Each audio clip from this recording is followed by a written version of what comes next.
So this is one of the small bamboo groves close to Sugi's family farm, and it's very similar to the way it would have been 40 or 50 years ago. But in this particular area, there has been a lot of development. And on the one hand, that's been good for the local economy. It means more construction. It means that land values have gone up for the farmers who've already owned property. But it is a double-edged sword, as happens elsewhere, for example, in Canada and the United States. When land values in rural areas go up because of development on the part of city dwellers who either want a sort of weekend home, or because urban centers just spread and sprawl, what happens is sometimes very good farmland gets sold for construction purposes. That's one danger. You lose arable land. And then, of course, there's just a sort of disruption of the natural ecology of the area, which can be hard on wildlife. Because of all this development, they lose space in which to roam, in which to forage for food.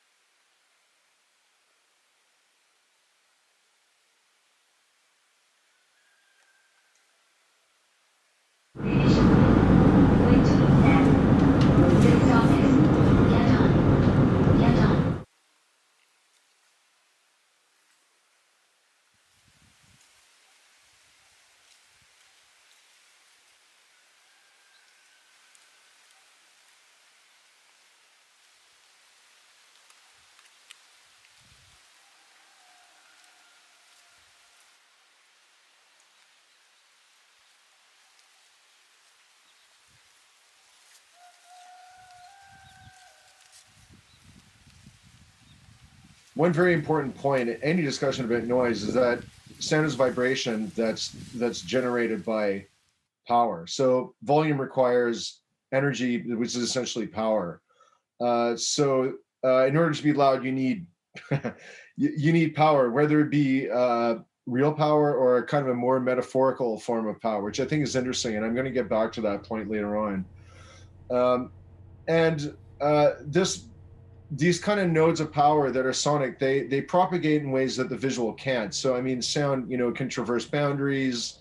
It's a much more diffuse thing, and actually, to some extent, it can make things a little bit transparent. Transparent not being a good word because it's ocular centric, but it can penetrate the way that visuals can't. I mean, if there's somebody annoying standing outside your window, you can just close the curtains. You don't have to see them. But if they're screaming outside of your window, there's nothing you can do, right? Except make your own noise to kind of counteract the noise that this other person is making. So, I mean, these are characteristics that are very relevant when it comes to noise and noise propagation, noise pollution, whatever you want to call it.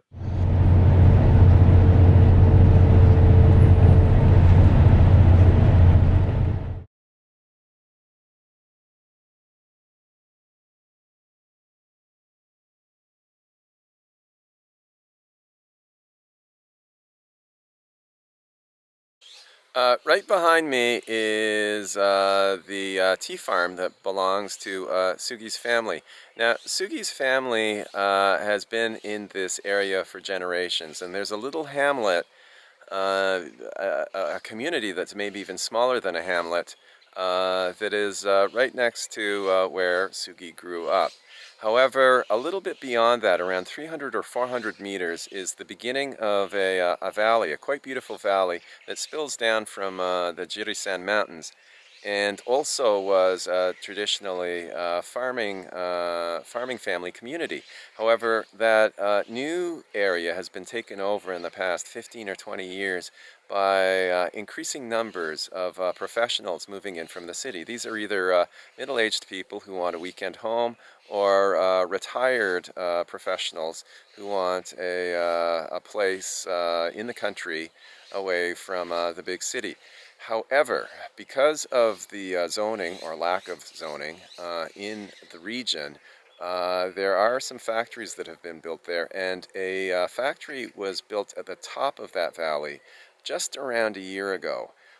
It is absolutely immense. I call it a Chadong Chagongchang, which means car factory. It's there actually, or allegedly, to manufacture organic baby food. And it is so large and well organized that on the one hand, it's ventilation vents and it's various industrial systems, its pipes and so forth that generate so much ambient noise that it spills out into the valley. The factory has been constructed so that most of that noise does not spill directly into the area where those professionals live, but it kind of beams out over the valley, across the valley to a road on the other side, and it sounds almost like an electric vehicle that's being gunned very loudly and driving just sort of constantly on the road. That particular factory also apparently has a dormitory built in to it for the workers who work at the plant. It's an odd location for a factory of this sort with an in-house workforce because there is no nightlife in the area. So basically now there are three social classes who live in this very small region. The traditional farming families, the professionals with a bit of money, and this very ambitious industrialist who has decided to locate his large enterprise at the top of this valley, and the workforce that helps keep that whole operation going and is kind of stuck out here in the country. How those three groups are going to work out some kind of equitable and harmonious social relationship is something that we'll have to wait and see.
If you're a developer, you're allowed. So this is actually one of the cases in Toronto. Like during COVID, developers were allowed to work 24 hours a day, whereas before they were restricted in time. But I guess because construction sites, it was harder to have too many people on site at once. The Ford government allowed them is like, okay, well, because you can only have so many people on site at once, you're allowed to work 24 hours a day. So developers get this special thing. But I mean, we're talking like loud hammering. It's like you don't construct a building quietly, right? It's like, sure, you're allowed. And a lot of this construction is happening in areas where there are already, a lot of people living in condos. And it's like, well, there was no consideration given to the fact this was hugely disruptive. I mean, interestingly, a lot of the people that live in condo buildings, are not poor. So there was a fair bit of pushback, and people got their counselors involved. And a lot of people are worried now. It's like, well, they've set a precedent, allowing construction workers to do this. And now that we're slowly exiting, the whole COVID situation and context, a lot of people are worried is like, I wouldn't be surprised if they just let this continue.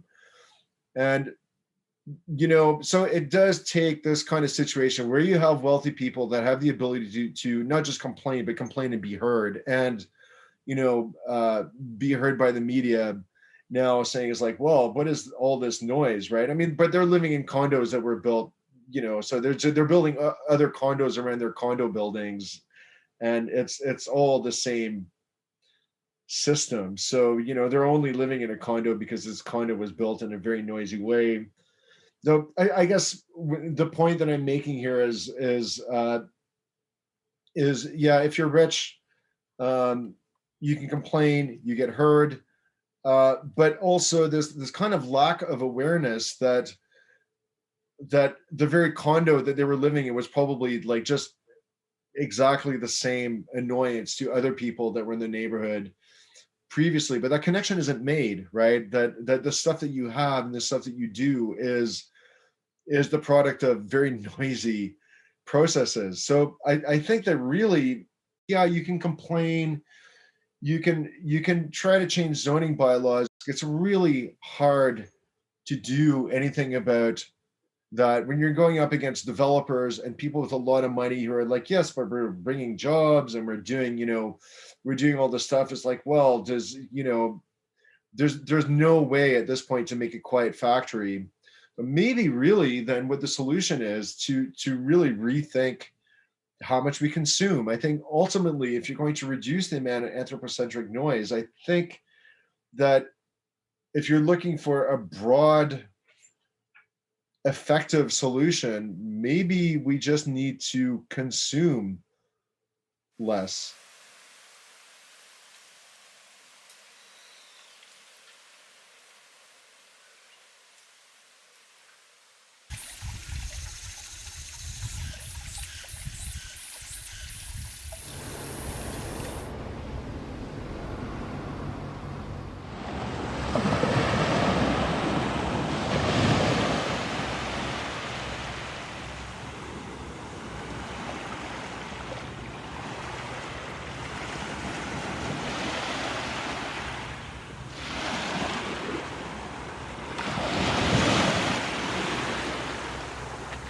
We're staying at what is called a pension. It's a kind of rental cottage, and it's very close to an extremely picturesque view of a harbor in NAMHAE. The swimming here is wonderful. The harbors are wonderful.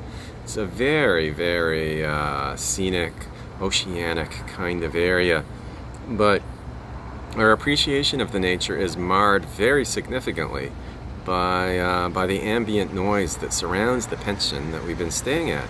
And in particular, there are a couple of air conditioning units. There's one right behind me for our unit, which is making sort of a regular sound.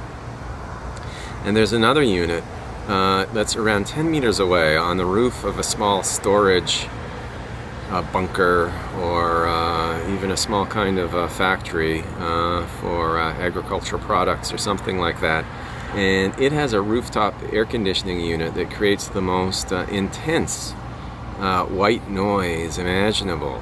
It's not annoying. It's not the sort of thing that will keep you up at night because it is white noise, but at the same time, it is very, very pronounced. It's very high decibel, and it basically drowns out the natural sounds of this particular area. So what one finds is this incredible nature and this sort of ludicrous zoning that allows a kind of mini industrial construction to be built right next to a place, a series of cottages, rental cottages that are meant for tourism. It doesn't make sense, but that's just the way things turned out. I don't know if the owner of this pension will be able to cut a deal with the owners of this little storage building and somehow get them to replace their very, very noisy air conditioning, but that's probably the best solution that this area can hope for.